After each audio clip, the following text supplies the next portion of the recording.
Are lucky कि अब तो हमें स्टार्टअप्स ऐसे दिखते हैं भारत में जो यूनिकॉर्न पे यूनिकॉर्न की खबर हमें आती रहती है. We of course have the world's largest youth population और एक booming startup ecosystem है यहाँ जो खड़ा हो चुका है. There is a renewed focus on sustainability as well because जैसा कि हम आपसे बात कर रहे हैं इस समय भारत के पास एक opportunity है to mine its very own future, innovating, investing and leading the way. But there are also challenges, whether it is to do with finding patient capital for startups or the fact that there is skilled workforce required to scale. Ladies and gentlemen, I have three brilliant speakers joining us today. I'd like to first invite on stage Ishpreet Singh Gandhi, founder of Stride Ventures and Stride One. Ishpreet is someone who is fueling India's startup ecosystem by providing innovative financial solutions to ambitious entrepreneurs. A very warm welcome to Ishpreet. Also put your hands together for Sneh R. Vaswani, co-founder and CEO of Miko. He's someone who's reimagining the future of AI-driven consumer robotics and taking Indian innovation to the global stage. A warm welcome also to Anurag Kedia, co-founder at Pilgrim, a direct-to-consumer beauty and personal care brand that's showing great growth and also scaling offline. And I'm the lucky lady who gets to speak with these very accomplished founders, and I'll be moderating.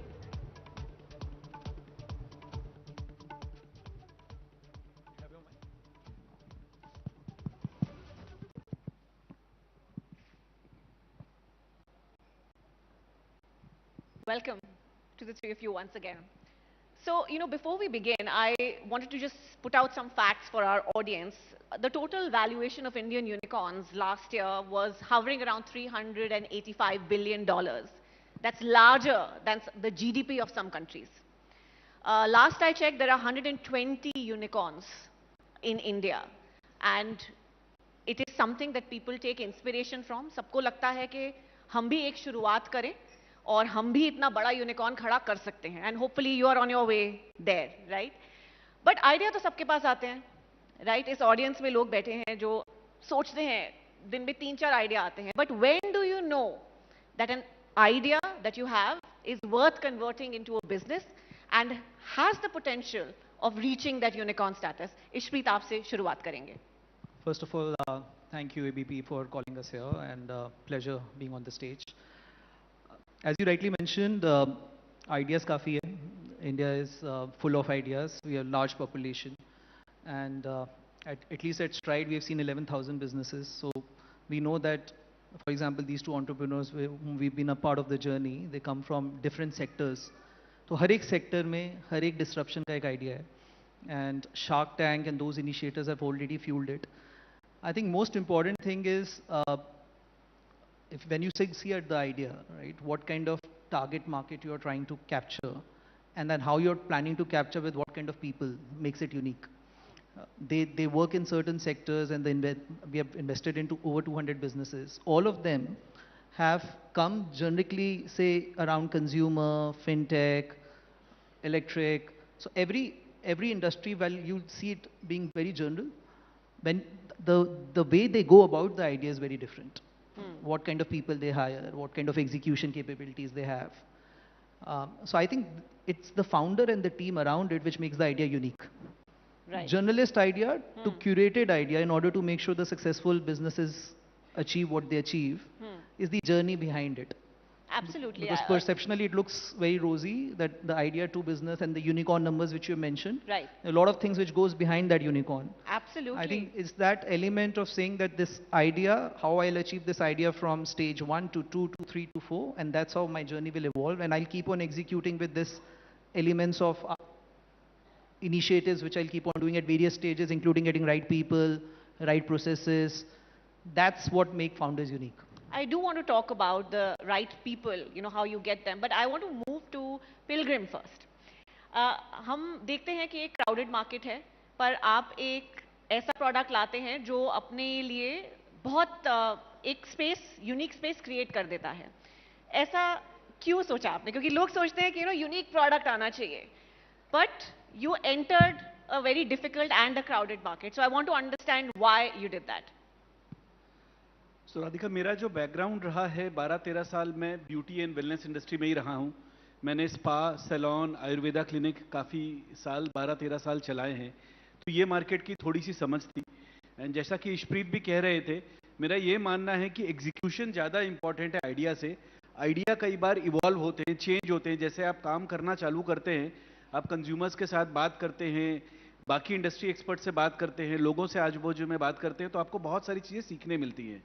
तो जैसे जैसे आपकी journey आगे जाती है, आप चीज़ों को और रिफाइन करते जाते हैं। कई बार ऐसा होता है कि पहला ही आपने जो लॉन्च किया बहुत चल गया, कई बार होता है कि थोड़ा टाइम लगता है चलने में।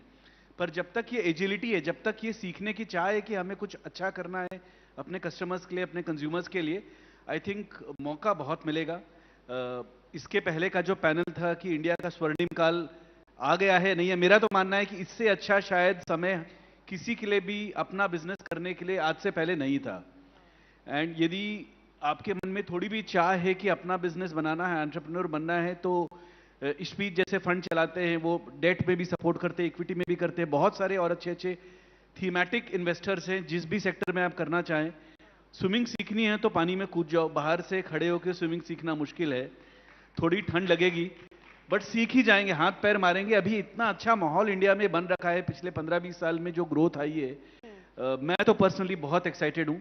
एंड हमारी जर्नी में भी बहुत उतार चढ़ाव रहे हैं, बट लगे रहेंगे तो कुछ ना कुछ बन जाएगा। But I don't want to dampen this spirit, पर सच्चाई ये भी है कि सब आइडियाज इस तरह स्केल नहीं करते। मीको ने स्केल किया है, आपने स्केल किया है, तो एक परसिवियरेंस, एक क्वालिटी है जो चाहिए किसी भी एंटरप्रेन्योर पे। बट आपको लगता है, when was the pivoting point, कि आपको लगा कि भाई मैंने ये एआई रोबोटिक्स की थीम पकड़ी है, मैं रोबोट्स बनाना चाहता हूँ, और एंथुजियाज्म भी था आप में, एग्जीक्यूशन पे बात आके रुकी या आइडिया पे?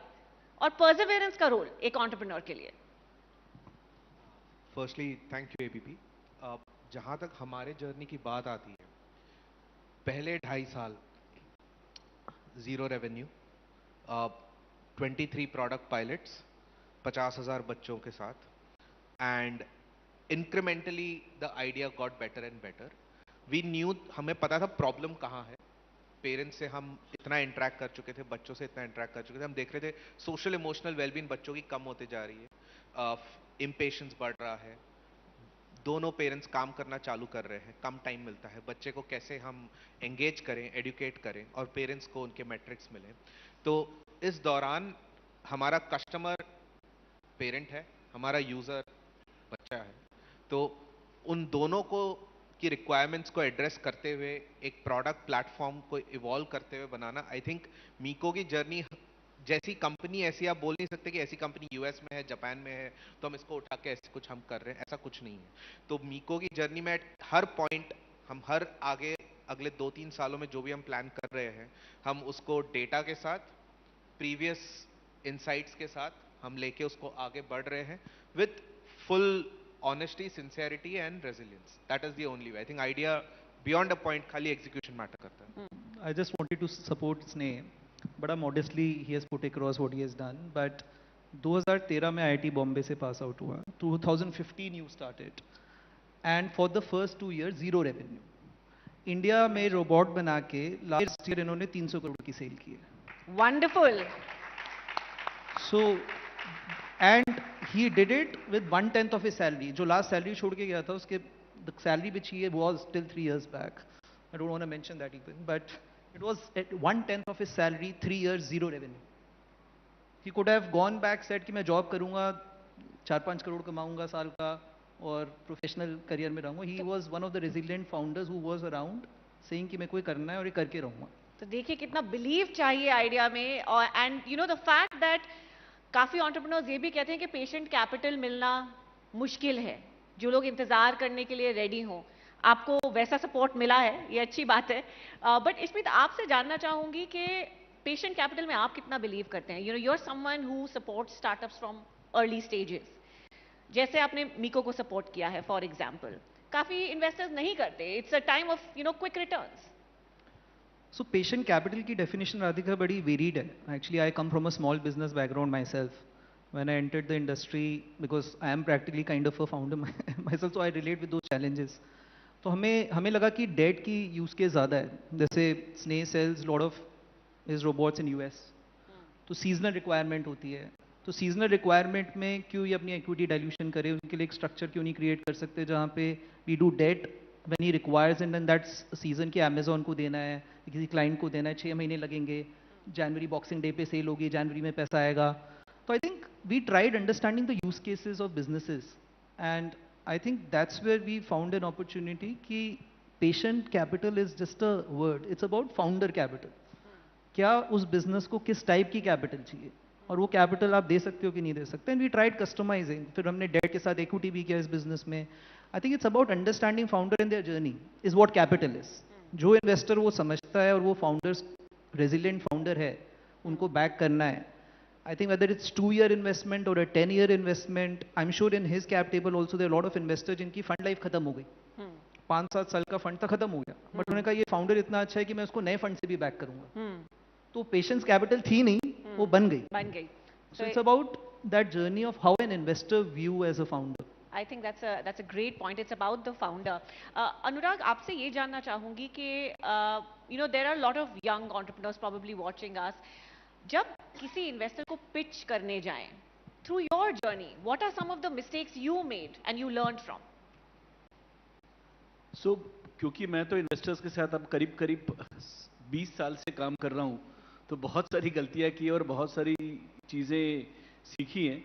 बट एक जो दो बड़ी सीख रही है मेरे साथ कि एक कोई भी जब अर्ली स्टेज में कोई फाउंडर किसी इन्वेस्टर से बात कर रहा होता है, तो एक ऑनेस्टी, एक इंटीग्रिटी के ऊपर, क्योंकि ये नया रिलेशन होता है, ऐसा नहीं है कि इन्वेस्टर आपको 5 साल 10 साल से जान रहे हैं.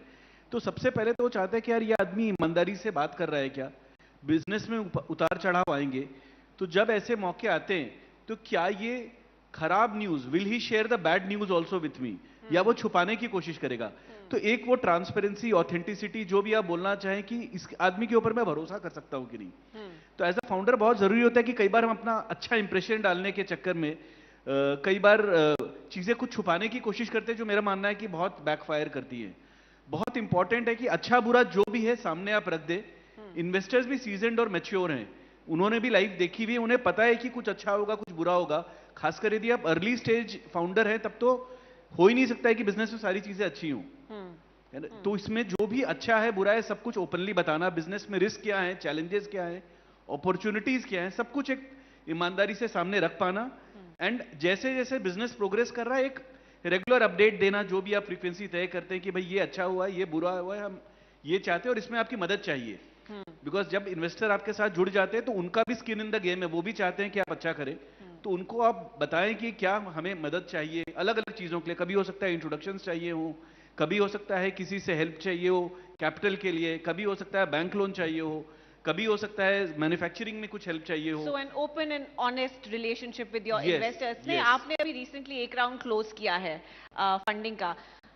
कंपेयर दिस राउंड टू से your early stage pitches, and आपको डिफरेंस दिखता है किस तरह से इन्वेस्टर्स व्यू करते हैं? आई थिंक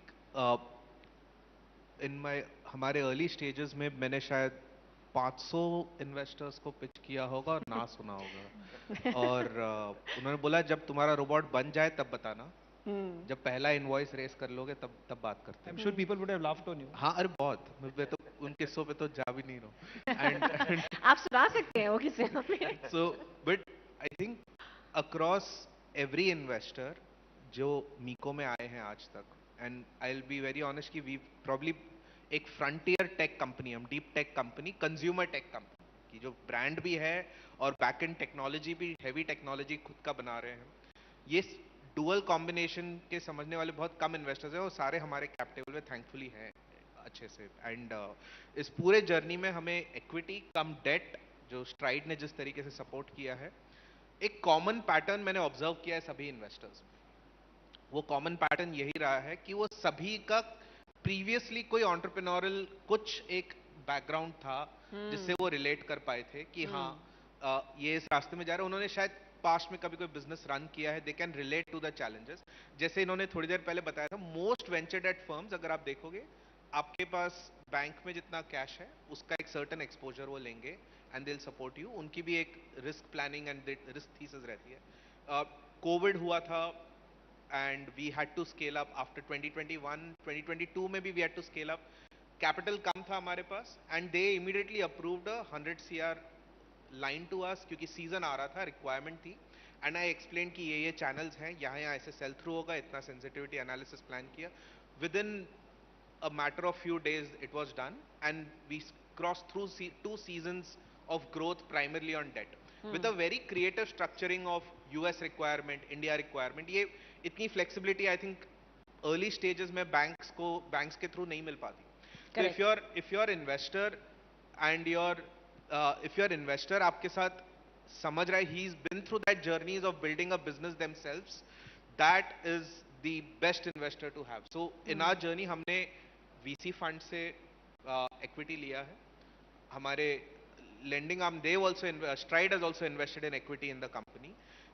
Family offices से भी लिया है. Family offices who run businesses 20-30 साल business चलाया है, जिन्होंने business के ऊपर नीचे देखे हैं, वो relate करते हैं हमारी journey से, and then they support all out, which is just phenomenal. I think so that is the common pattern which when early stage हो कि growth stage हो, go for those investors जिन्होंने past में they have some business running background per se, is very बहुत फर्क पड़ता है. आपने अभी कोविड की बात करी तो उसके बाद हमने देखा था there was a surge in funding, करीब $25 बिलियन इंडियन स्टार्टअप्स में आए थे.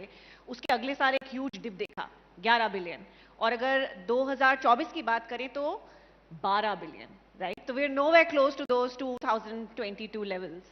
ऐसा क्यों हो रहा है इशप्रीत? और ये भी जानना चाहूंगी कि जो फंडिंग आ रही है कहाँ जा रही है, किस तरह के सेक्टर्स हैं जहाँ पे स्टार्टअप्स को इनकरेज किया जा रहा है? मेरे को पता नहीं मतलब ये किस सेंस में बोलना चाहिए इसका आंसर, बट इन्वेस्टर कम्युनिटी में ना एक भेड़चाल होती है कि एकदम से कोविड के बाद दुनिया लगी कि टेक पे ही चलेगी. एग्रीकल्चर भी हम सारा टेक पे करेंगे, एजुकेशन भी टेक में ही होगी, राइट? सब कुछ zoom call, virtual call. So everyone globally, not in India, I don't think it was India phenomena, it was a global phenomena. People said कि इंडिया में सारे फार्मर्स टेक्नोलॉजी इनेबल्ड हो जाएंगे रातों रात. सो एग्रीटेक में इन्वेस्टमेंट चली गई. And then we understood there are a lot of big edtechs who came in without real value add, right? So the large part of this capital went into those sectors where people said that technology will give a healthcare change, a edtech change, which actually in innovation didn't happen as much. So that was the spike which we saw globally. US also saw that, India also saw that. And then came the aspect profitability and business model. मतलब पहले होता था आप मिलके गए investor से, आप घर पहुंचे तो आपके बैंक अकाउंट में पैसे आ गए. Like 21 was that time. I doubt it was ever that easy. नहीं, 21 was that time. They'll tell you कितना easy था इनको capital raise करना. Nurag was not on capital raising mode that time, but it was that easy. Trust me, in some cases it was term sheet was signed after. That was unfortunate हुआ है like scenarios. तो I think उसके बाद realization हुई कि businesses को ultimately तो valuation profitability से बनानी है या business model से बनानी है. So that's where the rationalization kicked in and said, globally it kicked in and said investors wanted returns from the fund managers.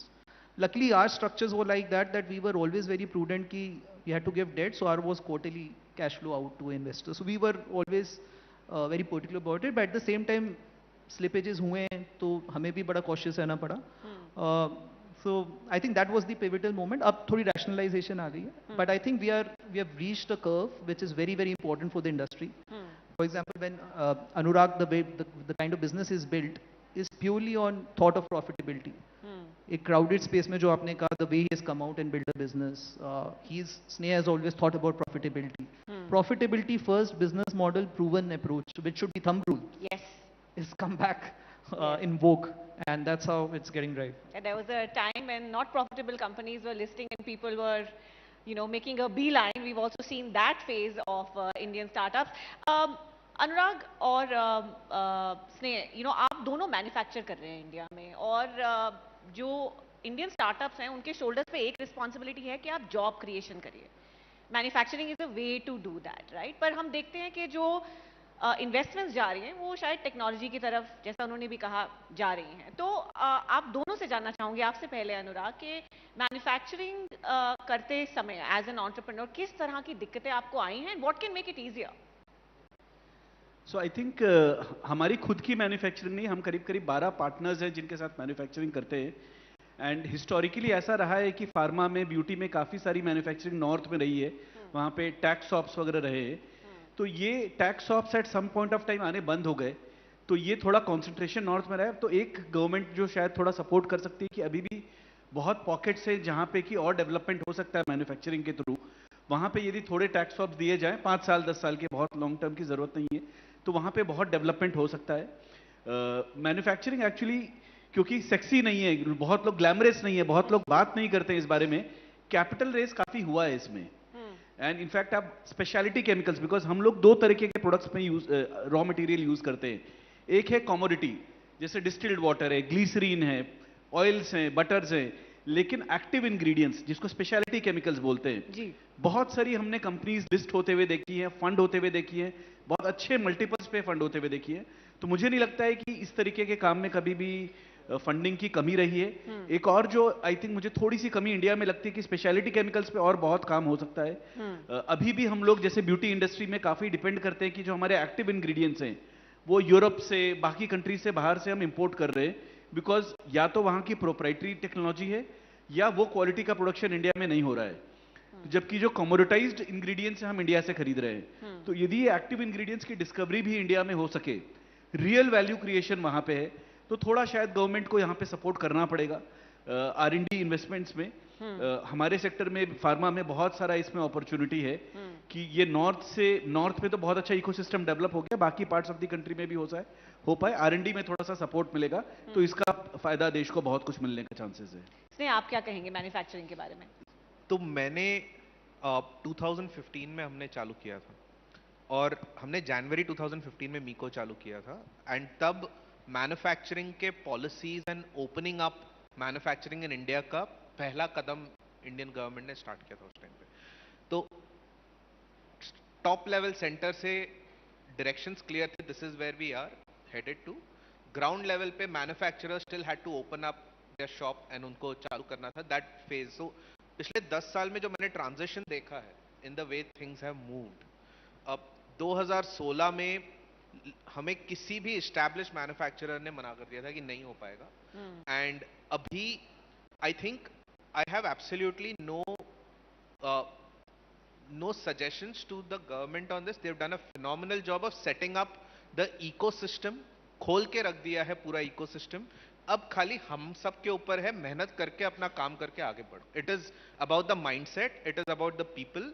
अब हमारे पास टैक्स रिबेट्स हैं, वी हैव PLI, हमारे पास सारे के सारे provisions and policies are in place. आपको विश्वास नहीं होगा, हम 95% बिजनेस इंडिया के बाहर करते हैं, हम एक्सपोर्ट करते हैं बाहर। हमारे US के कस्टमर्स हमको क्लियर बोले हैं हमको इंडिया से लेना है, हमको That is चाइना से absolutely नहीं, wonderful, हमको and that इंडिया से is the pick up goal, करना है। right? That is the Yes. goal, absolutely. और ये मैं पिछले 6 साल से I have been going to all international fairs, Germany, US, London, जहां पे हम हमारे प्रोडक्ट्स दिखाते हैं and buyers across the world come कि ये मेरे को चाहिए। पास्ट फ्यू इयर्स में ये आना स्पेसिफिक हुआ, ठीक है आप श्योर हो ये इंडिया फैक्ट्री से आने वाला है, बोला हाँ, देन वील टेक इट। तो ये चीज शिफ्ट मैंने 2015 से पहले कभी सुनी भी नहीं थी, क्योंकि मैं before starting Miko also we been into nano manufacturing, into when I was working for Siemens, so I've seen how things have been at that point of time, but now I think there is nothing to complain. The stage is set. आप अपनी दुकान खोलिए, manufacturing कीजिए, all policies, lawmakers up to ground level to the center are there for us to support. और ये मैंने खुद notice किया है, being at the state side, being at the center side, people, government side said it's a red carpet for anyone who wants to start doing any manufacturing here. The Just हमें ecosystem मेहनत is करनी very much in place, but मैं ये पूछना चाहूंगी कि is the talent in place?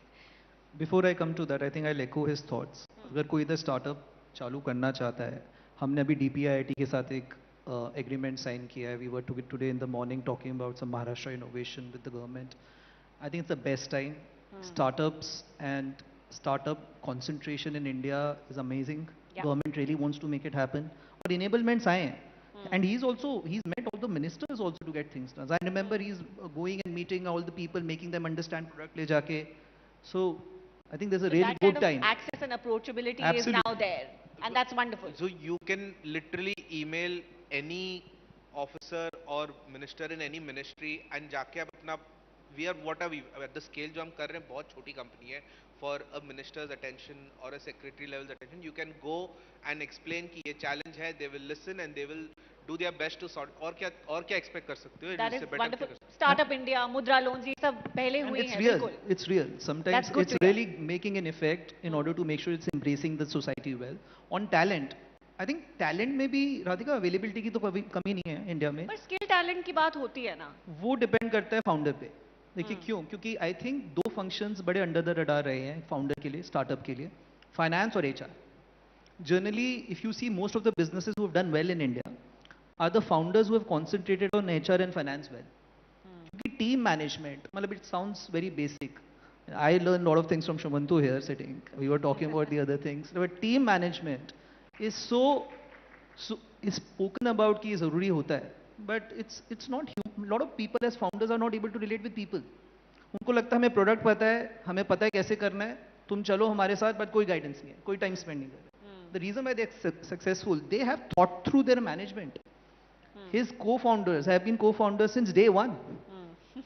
His co-founders and his team, I've seen day one, very sharp. So they've thought about their talent.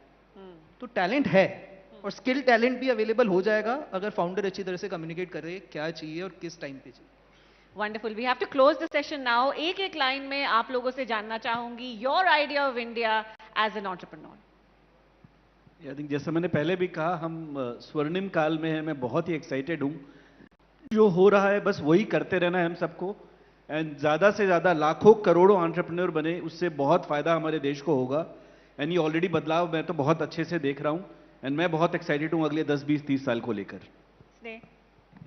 हम 2027 में हम सब फोरकास्ट देख रहे कि India 3rd most largest economy बन जाएगी. फ्रॉम 5th to 3rd का जो ग्रोथ हम देख रहे हैं. एंड आई फील अगर हम सब इस इकोसिस्टम में साथ में लग के काम करें, आज 1.5 लाख स्टार्टअप्स हैं, वो नंबर अगर 10 लाख स्टार्टअप्स हो जाते हैं, पूरे इकोसिस्टम की वो मैच्योरिटी हो जाएगी, that India will probably surpass US and China in terms of startup ecosystem and the kind of innovations India से निकल के आ सकते हैं.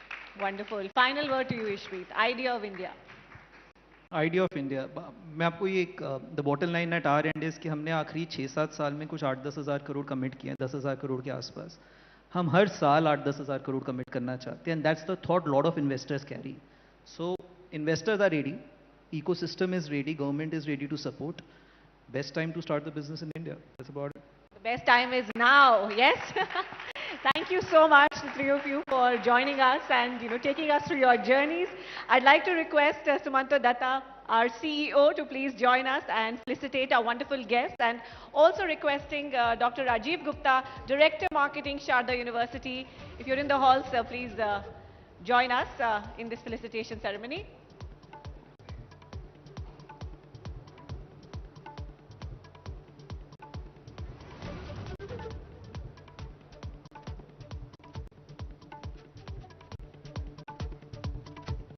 A round of applause, please, ladies and gentlemen.